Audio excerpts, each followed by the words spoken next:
And we're back in our basement gym like we never left. Welcome to the Confessions of a Not So Dangerous Mind podcast. I'd like to thank you all for spending some of this Tuesday after Memorial Day here with me in New York. But once again, we're going to skip past all that promotional jazz and get right to the guts of the episode. So I am, and many people don't know this, even people who have followed the channel from all the way back in the later portion of 2023. You know that I'm a big New York Yankees diehard fan. You know that I'm a football fan, but I'm kind of a clown because I root for both the Jets and the Giants, and when they play each other, I root for whichever team has the ball last. That's what she said. But once upon a very, very, very long time ago, I was a diehard New York Knickerbockers fan. And thanks to my dear old dad, I had a very privileged childhood all over the place. Primo seats to Yankee games and courtside seats to the Knicks. Because in both instances, the teams sucked. And when teams are bad, there are more tickets available. You can go out right now and get some good seats to see the New York Metropolitans because they are on pace to lose 95 games. They look like the 1990 Yankees. And therein lies the rub. And the interesting point is that when the New York Knicks of the early 1980s, they were a title contender. They got to the Eastern Conference Finals in 1984. And then everything went to shit. Bernard King ripped up his knee, and the team went into the turlet, as my grandfather would say. Never said toilet, it was always turlet. A little bit of a Bronx accent that he had. So my dad and his buddies, his partners in good old SCF and Co., or Showman Conan First if you prefer, they were able to get seats behind one of the baskets at Madison Square Garden, 6 rows back. The Knick bench was right to your left, no pun intended. It was to the left. You turn your head and there's the Knicks bench a couple of 100 feet away. So these guys were not ballers. They were making good money, but they had no business sitting in those seats, except for the fact that nobody wanted to sit in those seats because the team was shit. So from when I was age 11 until sometime in the 1990s, I got to see a lot of games in those seats. And unfortunately, I was at a notorious Knicks game. I was actually at Game 5 of the 1993 Eastern Conference Finals, aka the Charles Smith game. I was there. I saw it all.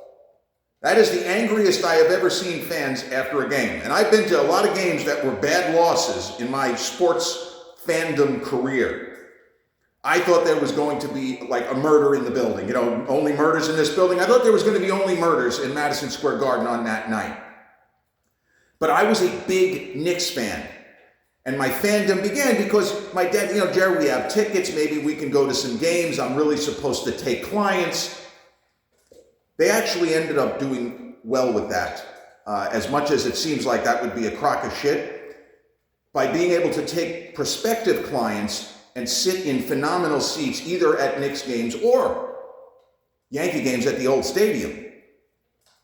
Well, it makes them look good.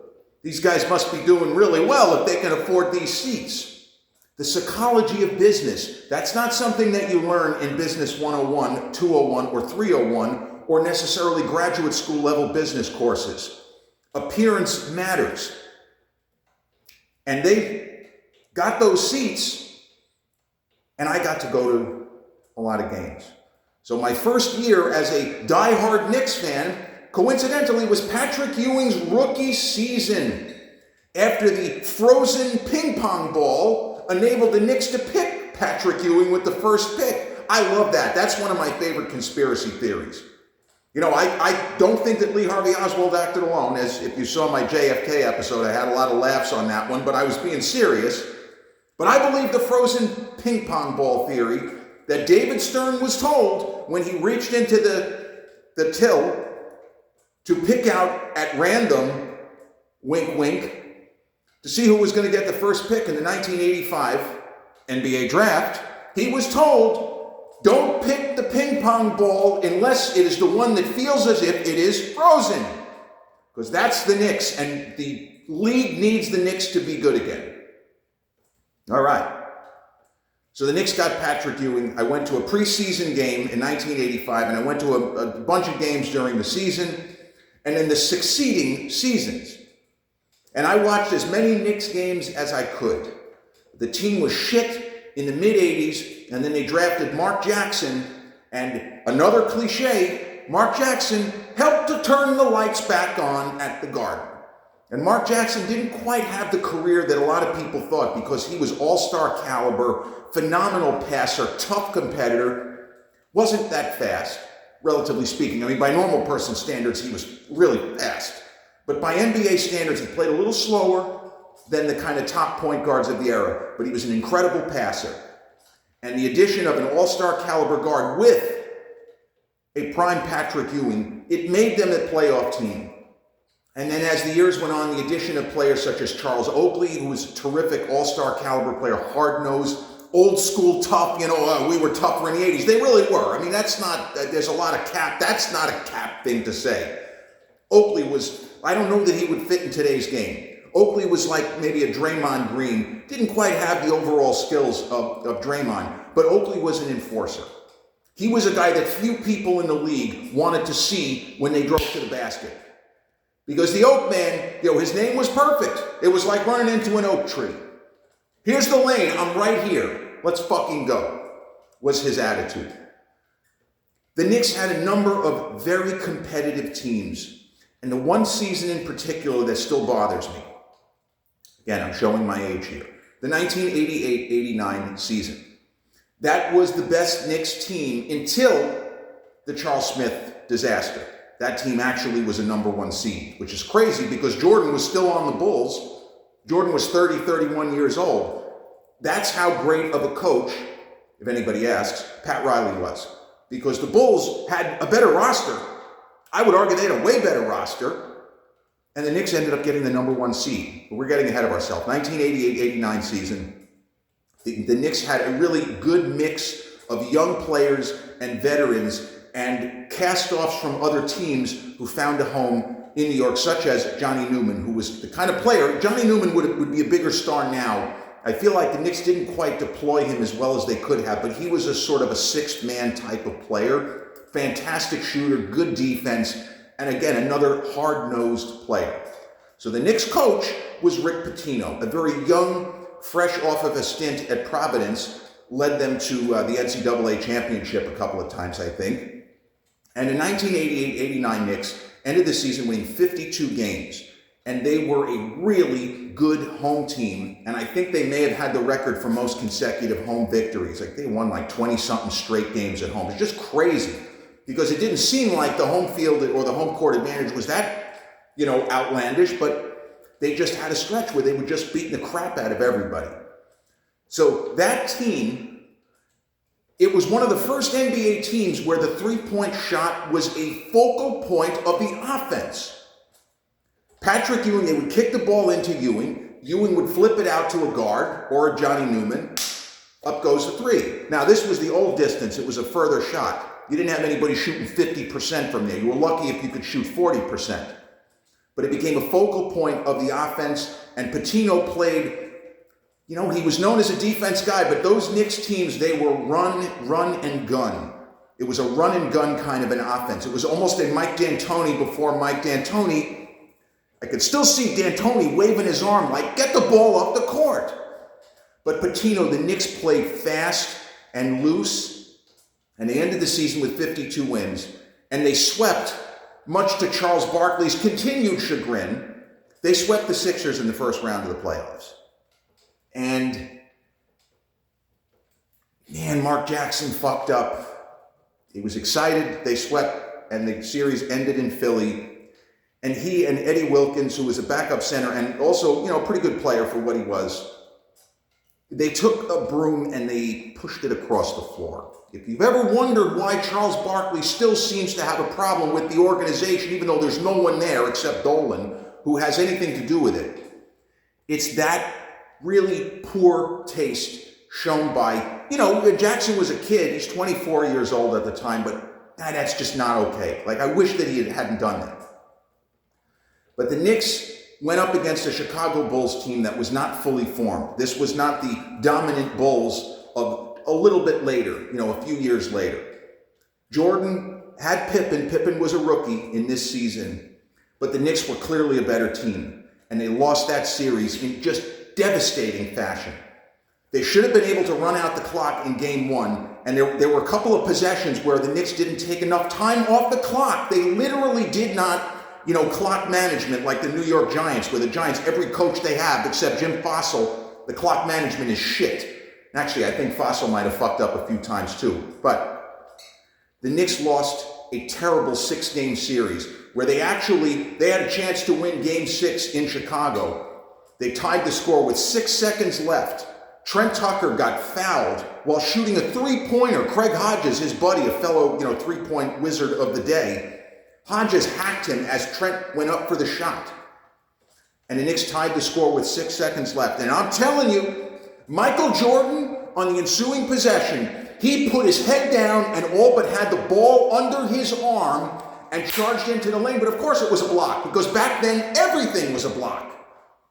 You watch Jordan charge the lane and you tell me if that's not a fucking charge. The Knicks were down 2. Jordan, of course, hit both free throws. And Johnny Newman missed a wide open 3 at the buzzer that would have sent them back to New York for game 7. That was just a devastating loss, because that Knicks team went 4-0 against the eventual champion, the Isaiah Thomas Detroit Pistons. The Knicks were title contenders that year.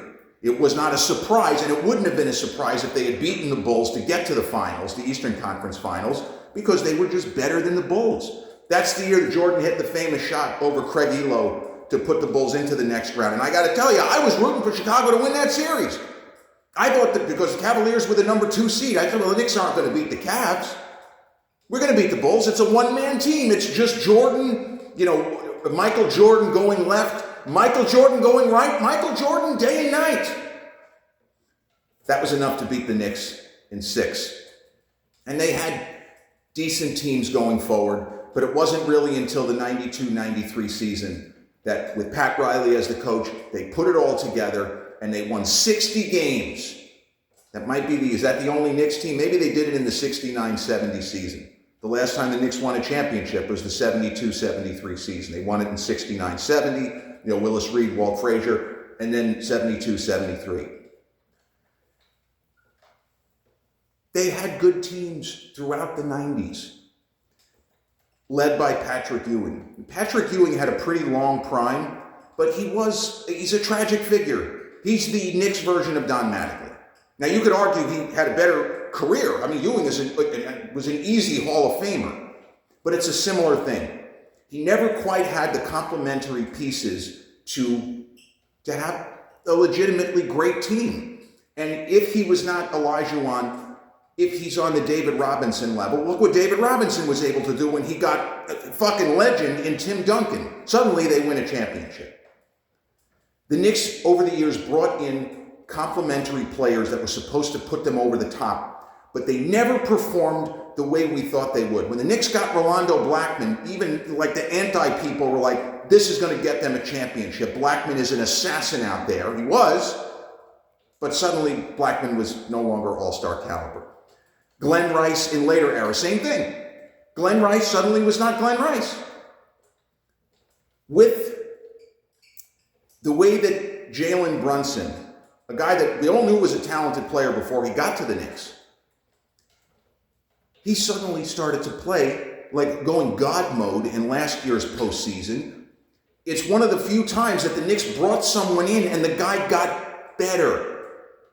Julius Randle, to some extent, people said that he seemed to be a better player with the Knicks than he was previously. So maybe the basketball gods, I joke around about the baseball gods, but maybe the basketball gods said, it's time for the Knicks to have some success. It doesn't mean you're going to win the championship, but it's time for them to have some success. So when they trade for somebody who's supposed to be great, they will be great. If they trade for somebody who is just in the very good category, they'll become great. In New York, They will become a bigger star in New York than they could have been anywhere else. And Jalen Brunson seems to be a pressure player, the kind of individual who gets better in the big moments. It does not get nervous. His hands don't shake at the free throw line. It doesn't seem like he wants to be somewhere else. He's exactly where he wants to be in New York, leading this team.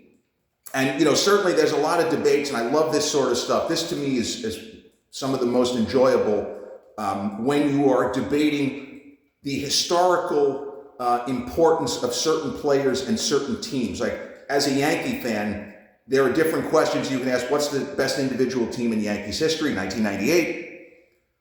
From a historical perspective, what's the kind of key team? Well, 1927, Babe Ruth, Lou Gehrig, etc. The 61 Yankees of Mickey Mantle and Roger Maris. Like, those are the three teams. But what's the best fan season? 1996. Because they weren't expected to win. When you win, when you're not expected to win. Now, that team was supposed to challenge for the division. They had famously made the playoffs. They lost that incredible series to Seattle the previous year. Joe Torre came in. But that Yankees team was expected to contend.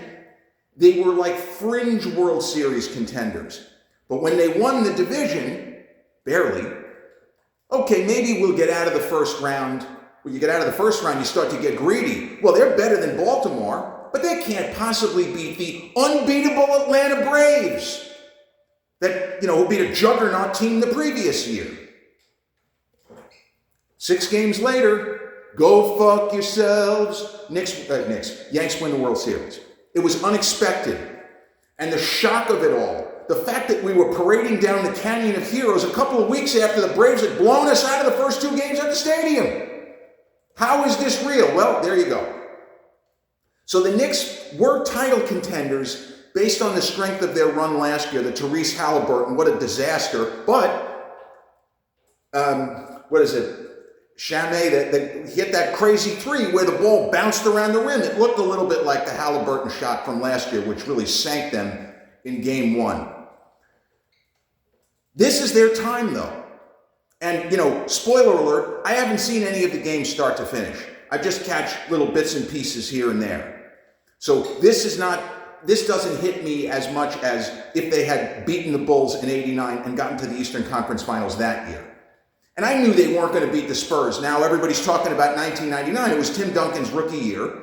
And David Robinson, who had been around, but Robinson was still a great, great basketball player. The Admiral, great. His nickname, it was like a literal name, though, because he was in the Navy. Of course they call him the Admiral.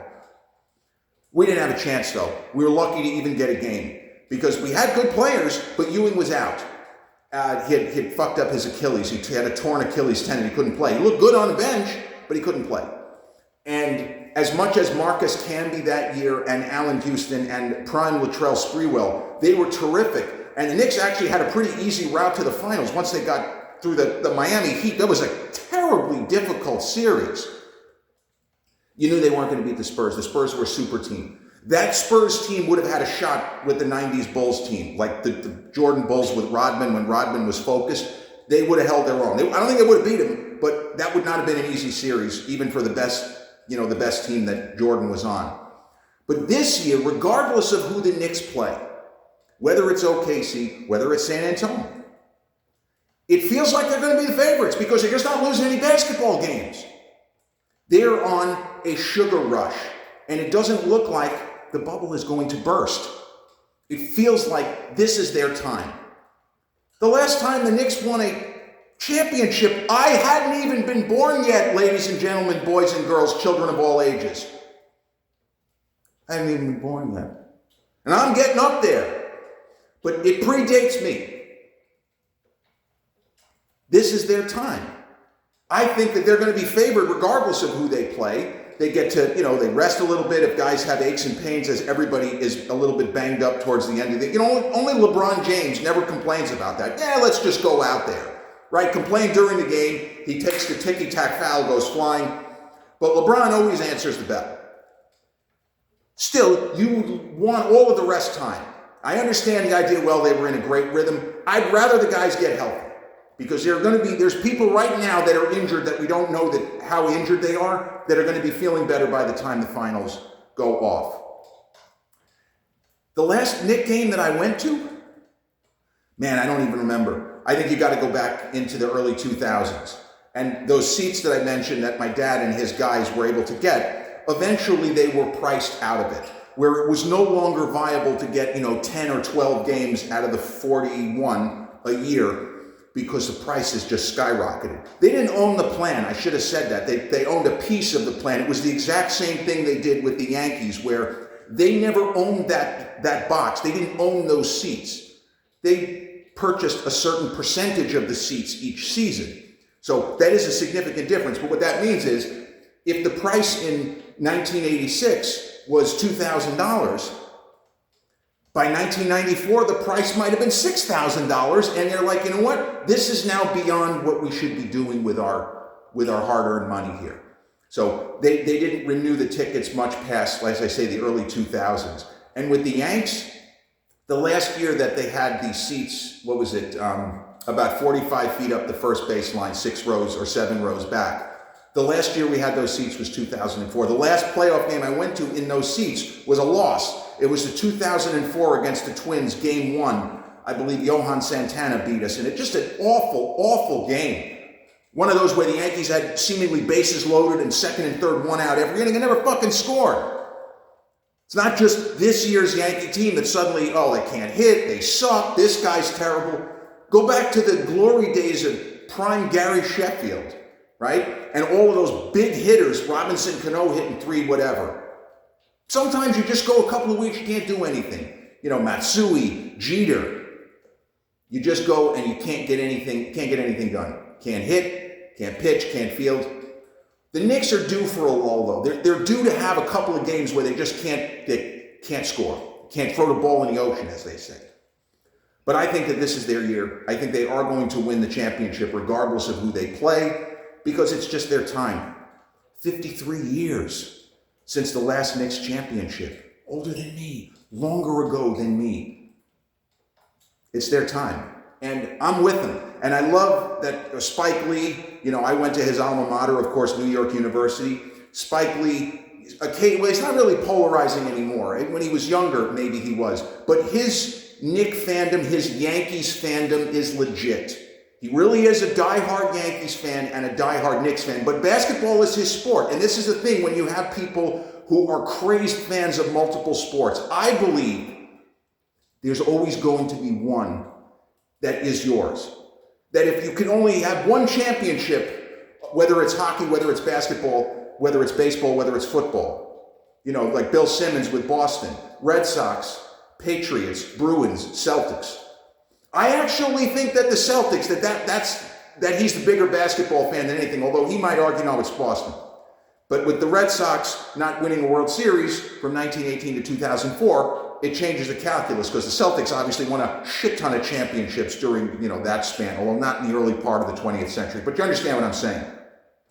I think that Spike Lee is a bigger Knicks fan than he is a Yankees fan, is what I'm telling you. In fact, I'm very confident in saying that. He goes to all the games, and, again, he's not carrying on the sideline screaming at Reggie Miller in 1995, and Knicks fans wanted to beat the shit out of him because we were convinced he made Reggie Miller score 8 points in the last 15 seconds of game 1. That's why we lost that series. It was Spike Lee's fault. Well, now Spike Lee can be redeemed. We win the championship. He and Timothy Chalamet can take pictures at courtside, hopefully drinking bubbly. Would it be game 5? Let's win this in 5. Let's fucking go. Go New York, go New York, go. I never thought that anthem was very good. But the 2025-26 New York Knicks have the opportunity right now to do something extraordinary for their fan base who, look, the big hitters are the season ticket holders now. I understand it's all corporate boxes or people who are multimillionaires, because you can't afford them if you're anyone else. But the old school Knicks fans, the people who have lived and died with the team since the last championship, this is for them. And I hope that this team and Jalen Brunson brings a championship back to the Big Apple. I won't say back where it belongs, but back to the Big Apple, the greatest sports city there is. And now we'll see it. We get to see some finals action. And, I realize I'm a little bit rambly in this episode, but go Knicks, and we'll just see what happens. But hopefully in a couple of weeks, we are celebrating the New York Knicks' first championship in 53 basketball seasons. I'll spare you the exaggerated wrap-up, and I hope you have a fantastic Tuesday. Peace.